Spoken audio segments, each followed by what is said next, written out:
இளநீர் வியாபாரம். அங்கே இளநீர் கடை போட்டிருக்கேன். நான் 12வது முடிச்சு இந்த லீவில் தான் லாரி ஆக்சிடெண்ட்டில் ஸ்பைன் இன்ஜுரி ஆயிடுச்சு. நீ போய் ஒரு வாட்டி நேர்ல பாத்துட்டு வா, அப்பயும் நீ ஓகேன்னு சொன்னீங்கன்னா நான் மேரேஜ் பண்ணி வைக்கிறேன்.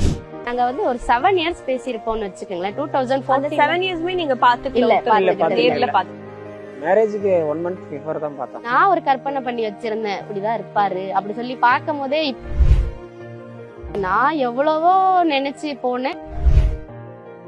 நீ ஏமா யோசிக்கல, படிச்சிருக்கல, ஏன் இப்படி யோசிச்சிருக்கலாம்ல, ஏன் இப்படி ஒரு வாழ்க்கை நீனாவே நீ தேர்ந்தெடுத்திருக்க. பெங்களூருனாலே தெரியும், அது அந்த மாதிரி ஒரு நல்ல லைஃப் மாடர்னா இருந்தேன். இங்க வந்து அப்படியே ஒரு வில்லேஜ் லைஃபா மாறிடுச்சு. இப்ப நீ எங்க போனேன்னு பேசிட்டு இருக்கையில கேஷுவலா கேட்கும்போது, உனக்கு தெரியாதா நான் தம் அடிக்க போனேன், அங்க ஒரு பிள்ளை நின்னுச்சு, இதை பத்த வச்சு கொடுமான்னு கேட்டேன், பத்த வச்சு கொடுத்துச்சு. அது சொன்ன உடனே எனக்கு அழுக வந்துருச்சு.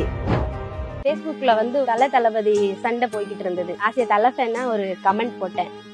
ரெண்டாயி சமாதானம் ஆகுறப்ப okay I love you sorry அப்படின்ற மாதிரி வந்தது. அது அப்போ சாரி எல்லாம், இப்ப சாரி எல்லாம் வர்றதே கிடையாது. அவங்க வர்ற டைம்ல மழை வேற, ஒயிட் ட்ரெஸ்ல வந்தாங்க ஏஞ்சல் மாதிரி. ஊரார் கண்ணெல்லாம் நம் காதல் மீது, முதலில் நம் காதலுக்கு சுத்தி போடணும்.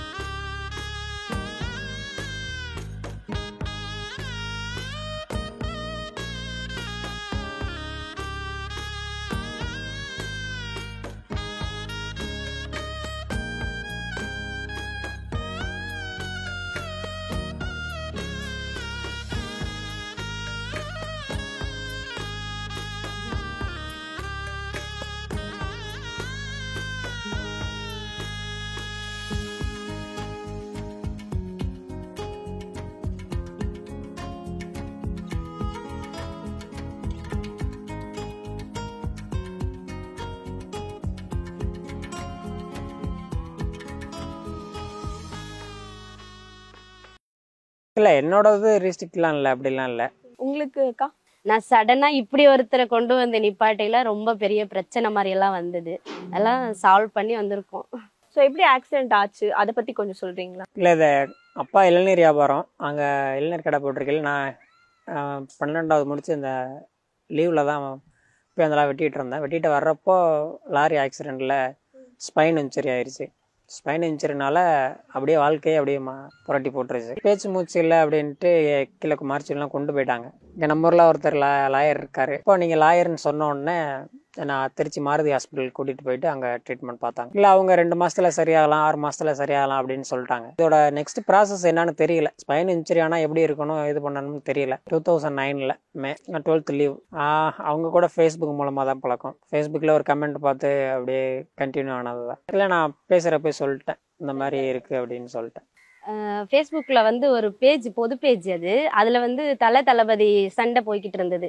அதுல போயிட்டு நான் வந்து ஆசிய தலஃபேன்னா ஒரு கமெண்ட் போட்டேன். அது போட்டுட்டு வந்த உடனே அந்த கமெண்ட் வந்து இவர் போயிட்டு லைக் பண்ணியிருந்தாரு. சரி எல்லாரும் லைக் பண்ற மாதிரி லைக் பண்ணிருக்காங்கன்னு விட்டுட்டேன். ஒரு 1/2 hour விட்டு ஒரு ரெக்வஸ்ட் ஒன்று வந்தது. அது இவங்க தான். அக்செப்ட் பண்ணிட்ட உடனே, அக்செப்ட் பண்ணிட்டு பேக் வந்த உடனே ஹாய் அப்படி சொல்லி மெசேஜ் வந்தது. ஆமா, மெசேஜ் வந்தது. நானும் சரி ஆஃபீஸில் வெட்டியாக தானே இருந்தோம், அப்போ நானும் ரிப்ளை பண்ணிட்டேன் ஹாய்ன்னு சொல்லி. அப்போல இருந்து பேச ஸ்டார்ட் பண்ணாங்க. ஒரு 1/2 hour பேசணும், அப்போவே நம்பர் கொடு அப்படின்னு சொல்லி நம்பர் கேட்க ஆரம்பிச்சிட்டாங்க. அப்புறம் எடுத்து பார்க்கல, நான் இப்போ தான் ஃபேஸ்புக்கில் உங்களோட பேசினேன்ல விஜி அப்படின்னு சொல்லி. அப்புறம் சரின்னு பேச ஆரம்பித்தேன். பேசிட்டே போனோம். அப்புறம் வாட்ஸ்அப்பில் மெசேஜ் பண்ண ஆரம்பித்தோம். அப்படியே டே பை டே கனெக்ட் ஆகிடுச்சு. அப்போ நல்லா பேசிட்டு இருக்கையில் ஒரு 3 months ஆஃப்டர், எனக்கு 3-4 months ஆஃப்டர் இந்த மாதிரி சொன்னார், நான் இந்த மாதிரி லவ் பண்ணுறேன் அப்படின்னுட்டு. எனக்கு உடனே ஷாக்கா இருந்தது. ஏன்னா நார்மல் பர்சனே நம்ம யோசிக்குவோம், இது எப்படின்னுட்டு கொஞ்சம் ரொம்ப குழப்பமாவே இருந்தது. 60% வேண்டான்ற மாதிரி சொன்னாங்க. 40% என்னன்னா இது ரொம்ப நல்லது, உனக்கு பெரிய மனசு, இப்படி இருக்கிறவங்க வந்து நீ அக்செப்ட் பண்ணினா நீ நிஜமாலுமே லைஃப்ல நல்லா இருப்ப அப்படின்னு கொஞ்சம் பேர் சொன்னாங்க. கடைசி மட்டும் நான் போய் ஓகே அப்படின்ற மாதிரி சொல்லல. நான் அப்படியே அந்த ஃப்ளோலே நானே பேசிக்கிட்டே வந்துட்டேன். கடைசி வரல ஓகேன்றது இப்போ வரைக்கும் சொல்லவே இல்லை. சோ உங்களோட பேரண்ட்ஸ் எப்படி ரியாக்ட் ஆனாங்க இதுக்கு? நான் அலைன்ஸ் எல்லாம் வந்துட்டு போய்கிட்டு இருக்கவும் எனக்கே கொஞ்சம் பயமா இருந்தது. இது எப்படி சொல்ல போறோம். இவர்கிட்ட நான் இவரை டார்ச்சர் பண்ணிட்டே இருந்தேன். யாரோ ஒருத்தர் வந்து மேரேஜ் பண்ணிட்டு போறாங்க, அதுதான் நடக்க போகுது, இந்த மாதிரி வந்துகிட்டே இருக்காங்க தினமும். நான் பாத்துக்கிறேன் விடு அப்படின்னு சொன்னாரு. நான் என்னமோ நடக்க போகுதுன்னு நினைச்சேன். பார்த்தா எங்க அக்கா வந்து ஃபேஸ்புக்ல இருக்காங்கன்னு கண்டுபிடிச்சி அவங்க ஐடியில போய் இவர் மெசேஜ் போட்டு இருக்காரு. அக்கா மாமா 2 பேரும் போய் எங்க வீட்டுல அப்பா அம்மா கிட்ட, எனக்கே தெரியாது, அவங்க பேசியிருக்காங்க. அக்கா மாமா, அப்பா அம்மா, தம்பி, இந்த மாதிரி எல்லாரும் உட்காந்து பேசி ஒரு முடிவெடுத்து ஓகே பண்ணிட்டாங்க. அவங்களாவே பண்ணிட்டு அங்க அவங்க மட்டும் என்ன நினைச்சாங்கன்னா, நேர்ல போய் ஒரு வாட்டி நம்ம பார்த்துட்டு வந்துட்டு அதுக்கப்புறமா நம்ம இதுகிட்ட சொல்லிக்கலாம் அப்படின்னு சொல்லி எனக்கு சர்ப்ரைஸ் கொடுக்கணும்னு சொல்லி இவங்க ஊருக்கு கிளம்பி போயிட்டாங்க. ஏதோ ஒரு ஃபங்க்ஷனுக்கு போறேன் அப்படின்னு சொல்லிட்டு எல்லாரும் கார் புக் பண்ணி போயிட்டாங்க. போயிட்டு இவங்க வீட்டுக்கு வந்திருக்காங்க. வந்து பார்த்துட்டு எல்லாம் பேசிட்டு போயிட்டாங்க. அப்போ வரைக்கும் நான் இங்க வந்திருக்காங்கன்னு எனக்கு தெரியல. வீட்டுக்கு வந்துட்ட பிறகு நாங்க போய் அந்த பையனை பார்த்துட்டு வந்தோம். ஒரு 90% மைனஸா சொன்னாங்க இவர் பத்தி என்கிட்ட. ஏன்னா எந்த பேரண்ட்ஸுக்குமே ஒரு மாதிரி இருக்கும் பார்த்த உடனே. அவங்களுக்கு யாருக்குமே அப்போதைக்கு விருப்பம் இருந்தில்ல. நீ போய் ஒரு வாட்டி நேர்ல பாத்துட்டு வா, பாத்துட்டு வந்து ஓகே சொல்றியா என்னன்னு பாக்கலாம், நீ பாத்துட்டு வந்து சொல்லு, அப்படி அப்பயும் நீ ஓகேன்னு சொன்னீங்கன்னா நான் மேரேஜ் பண்ணி வைக்கிறேன். போற வரைக்கும் எனக்கு போன் பண்ணிக்கிட்டே இருக்காங்க. எங்க அக்கா சொன்னாங்க, நீ போய் பாத்தீங்கன்னா அழுதுருவ, போய் நீ போறதுக்கு நீ இப்பவே வந்துடு, நம்ம பேசிக்கலாம், அவங்க வீட்டுல நம்ம பேசிக்கலாம் அப்படின்னு சொன்னாங்க. நான் இல்ல, நான் போய் பார்த்துட்டு எந்த முடிவா இருந்தாலும் சொல்றேன் அப்படின்னு சொல்லி நான் வந்துட்டேன். இவங்க வீட்டுக்கு வந்துட்டேன். நாங்க வந்து ஒரு 7 years பேசியிருப்போம்னு வச்சுக்கோங்களேன். 2000 மேரேஜுக்கு 1 month பிஃபோர் தான் பார்த்தோம். நான் ஒரு கற்பனை பண்ணி வச்சிருந்தேன். ஓ இப்படி எல்லாம் சொல்லல, இவர் இப்படிதான் இருப்பாரு அப்படி சொல்லி போய் பார்த்தேன். பார்க்கும் போதே இப்படிதான் உங்களை மாதிரி சேர் போட்டு எதிரில் இப்படி கதவை திறந்தோடனே அவர் தான் உட்கார்ந்து இருந்தாரு. பார்த்த உடனே ஓகே, நான் எவ்வளவோ நினைச்சு போனேன், எனக்கு ரொம்ப பெட்டராவே தெரிஞ்சாரு அவரு. அவங்க வர்றாங்களே, அவங்க பெருந்தன்மையா இருக்காங்களேன்ட்டு கியூரியாசிட்டி இருந்தது, பயமாவும் இருந்தது. என்ன நெக்ஸ்ட் என்ன ஆகுமா அப்படின்ட்டு. ஆமா 7 years பேசிக்கிட்டு இருக்கோம். நேரில் வர்றப்போ ரொம்ப படபடப்பா தான் இருந்தது. அவங்க வர்ற டைம்ல மழை வேற, ஒயிட் ட்ரெஸ்ல வந்தாங்க, ஏஞ்சல் மாதிரி, படத்துல சொல்ற மாதிரி 1000 பட்டாம்பூச்சி பறக்குங்கிற மாதிரி வந்தாங்க. பார்த்துட்டு பேசிட்டு ஆமா ஆல்ரெடி புக்கை எழுதியிருக்கேன், 2 புக்கு எழுதியிருக்கேன். அடுத்த 2 புக்கை எழுதி வெளியீட்டுக்காக வச்சிருக்கேன்.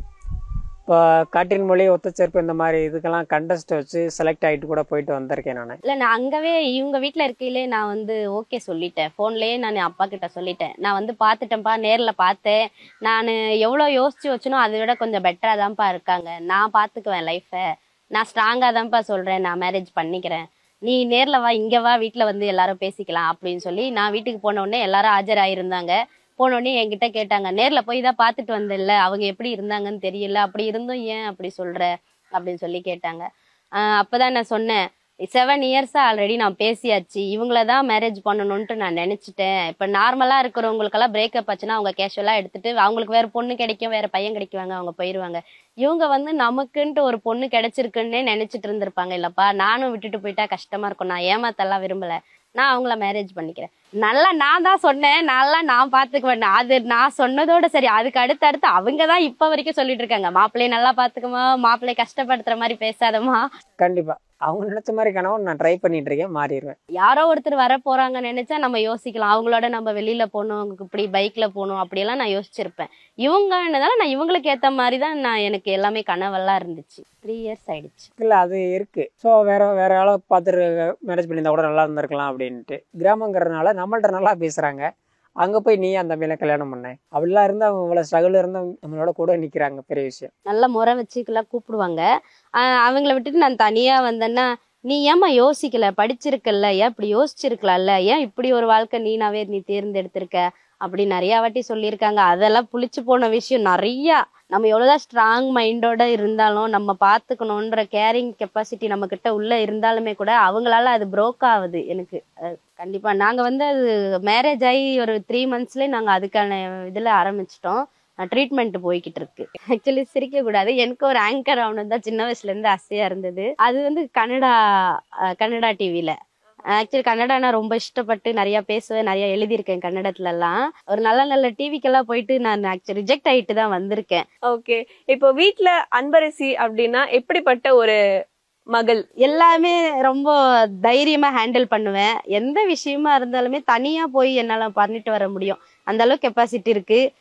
ஒரு ஊருக்குவே போகணும்னா கூட தனியா போயிட்டு அந்த வேலையை முடிச்சுட்டு நான் வந்துருவேன். ரொம்ப போல்டு, தைரியமான பொண்ணு அப்படின்னுட்டு நான் யாருக்கிட்டயுமே இது வரைக்கும் நான் கேட்கல. நான் என்னை பத்தி என்ன நினைக்கிறாங்கன்னு இப்ப வரைக்குமே கூட எனக்கு தெரியாது. நான் ஒரே பிள்ளை, அக்கா ரெண்டு பேரு. ஏதாவது சின்ன ஏதாவது லோன் வாங்கி கொடுக்குறேன்னா கூட வாங்கி கொடுத்துக்கிட்டு வேற ஏதாவது இப்போ உதவி பண்ணிக்கிட்டு இருக்கேன். இப்போ ப்ரௌசிங் சென்டர், இசேவை பொது சேவை மையம் வச்சிருக்கோம்.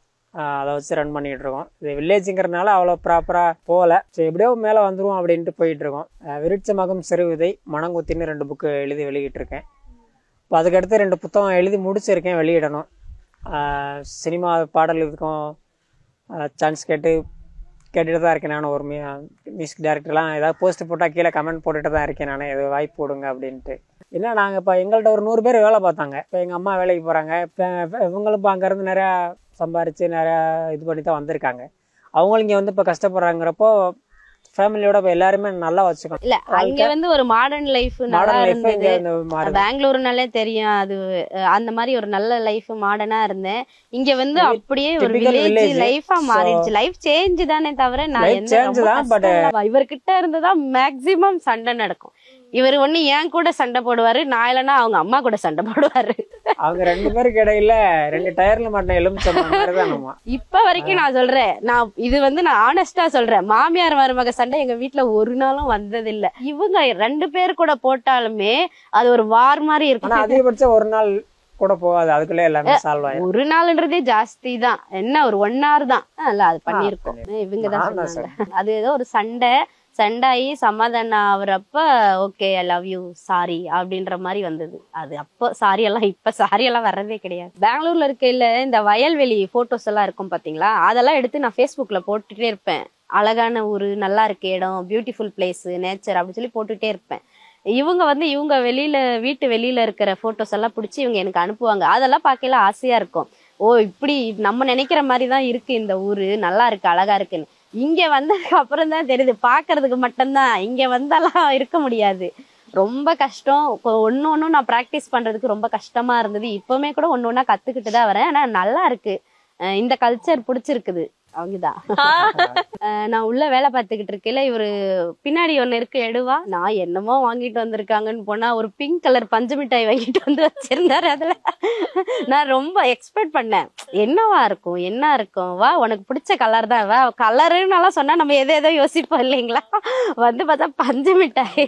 இவங்க வந்து ஒரு வாட்டி ஒரு 2 years பேக் வந்து நாங்க கோயிலுக்கு போயிருந்தோம். அங்க வந்து சிவன் ராத்திரின்றதால நைட்டு ஃபுல்லா அங்கவே ஸ்டே பண்ற மாதிரி ஒரு சூழ்நிலை பண்ணிட்டு, நான் இவர் எங்க இருக்காருன்னே தெரியல. நாங்கெல்லாம் இங்க பூஜையில உட்காந்துருக்கல, இவர் எங்க போனாருன்னு தெரியல. காலைல 6 மணிக்கு எல்லாம் வீட்டுக்கு வந்துட்டோம். நான் ரொம்ப ஒரு 2-3 நாளாவே கேட்காமலே இருந்தேன். அப்ப நீ எங்க போனேன்னு பேசிட்டு இருக்கையில கேஷுவலா கேட்கும்போது, உனக்கு தெரியாதா நான் தம் அடிக்க போனேன் அப்படின்னு சொல்லி சொன்னாரு. என்ன சொல்ற, யாரு உனக்கு இதெல்லாம் பத்த வச்சு தந்தது யாருன்னு கேட்டா, அங்க ஒரு பிள்ளை நின்னுச்சு, இதை பத்த வச்சு கொடுமான்னு கேட்டேன், பத்த வச்சு கொடுத்துச்சு அப்படின்னு சொல்லி அது சொன்ன உடனே எனக்கு அழுக வந்துருச்சு. அழுதது கிடையாது, அப்பாவோட இறப்புக்கு அழுதது தான் தவிர, ஏன் அழனும் பெட்டரா வரும் அப்படிங்கிற ஒரு தன்னம்பிக்கை இருந்ததை தவிர அழுகிறதுக்கான இது இல்லை. அப்போதைக்கு கிரிக்கெட் ரொம்ப பிடிக்கும். ஸோ நல்லா விளையாடுவேன் அப்படிங்கிறனால அதில் இன்ட்ரெஸ்ட் இருந்தது. விபத்துக்கு அப்புறம் அது அப்படியே மாறினதுனால என்ன பண்ணுறதுன்னு ரொம்ப பிளாங்காக இருந்தது. அதுக்கப்புறம் தான் சரி புக்கு படிக்கிறது வைக்கிறது இருந்ததுனால கவிதையில் அப்படியே மாறிடுது. எனக்கு வேறு பாதையாக மாறிடுச்சு. ஊரார் கண்ணெல்லாம் நம் காதல் மீதே, முதலில் நம் காதலுக்கு சுத்தி போடணும். அதுல கேட்டிருக்கேன், ஆல்ரெடி கேட்டிருக்கேன். என்னால இப்ப கேட்க நல்லா இருக்கு. இது ஒரு கவிதையில எனக்காக மட்டுமே ஒரு புக்கே எழுதி இருக்கு, வெளியிடல. எல்லாமே லவ் சப்ஜெக்ட், லவ் கவிதை தான். அது கண்மணியின் பேரு அவங்க நான் வச்சதுனால அவங்க பிடிக்கும். அல்ல அவங்கதான் வச்சாங்க அந்த பேரு. ஆக்சுவலி அவங்கதான். புத்தகத்தோட பேரு என் கண்மணி என் காதலி. கண்டிப்பா சீக்கிரம் கூடிய சீக்கிரத்துல வெளியிடலாம். எனக்கு நாமும் வைரமுத்து அவங்களோட கவிதைகள் ரொம்ப பிடிக்கும். உணர்வுபூர்வமா இருக்கும் நாமோட கவிதைகள் எல்லாம். கற்றது தமிழ் படத்துல இருந்து அந்த பறவை எங்க இருக்கிறாய் பறக்கவே என்ன அழைக்கிறா, அந்த வரிகள் எனக்கு ரொம்ப பிடிக்கும். இந்த நிகழ்காலம் இப்படியே தான் தொடராதா அப்படிங்கிறப்ப அவங்க 2 பேருக்கும் உண்டான அந்த வாழ்வியல் அழகாக சொல்லியிருப்பாங்க. அதில் எனக்கு ரொம்ப பிடிக்கும். அவரோட கிராமத்தில் இருந்ததுனால எனக்கு கிராமத்து வாழ்வியெல்லாம் சார்ந்தது ராஜா சாரோட மியூசிக் தான், இளையராஜா சாரோட மியூசிக். அவரோட மியூசிக் எனக்கு ரொம்ப பிடிக்கும். அவரோட பாடல்கள்லாம் எப்போவுமே கேட்டுக்கிட்டே இருக்கிறது. இன்றைக்குள்ள மியூசிக் டைரக்டரில் எனக்கு Yuvan sir, Anirudh sir, Imman sir கூட பாடல்கள் ரொம்ப பிடிக்கும். அவங்களோட சேர்ந்து பயணிக்கணும்னு ஆசை. மெயினாக யுவன் சார், அனிருத் சார் காம்போல வரணும்னு நான் விருப்பப்படுறேன். எனக்கு எதாவது கிடைச்சா எனக்கு ஒரு லைஃபே கொஞ்சம் சேஞ்ச் ஆகும்னு நினைக்கிறேன். அவங்களோட சேர்ந்து பயணிக்கணும்னு ரொம்ப ஆசை. அதுக்கான வாய்ப்பு கிடைக்கும்னு நம்புகிறேன்.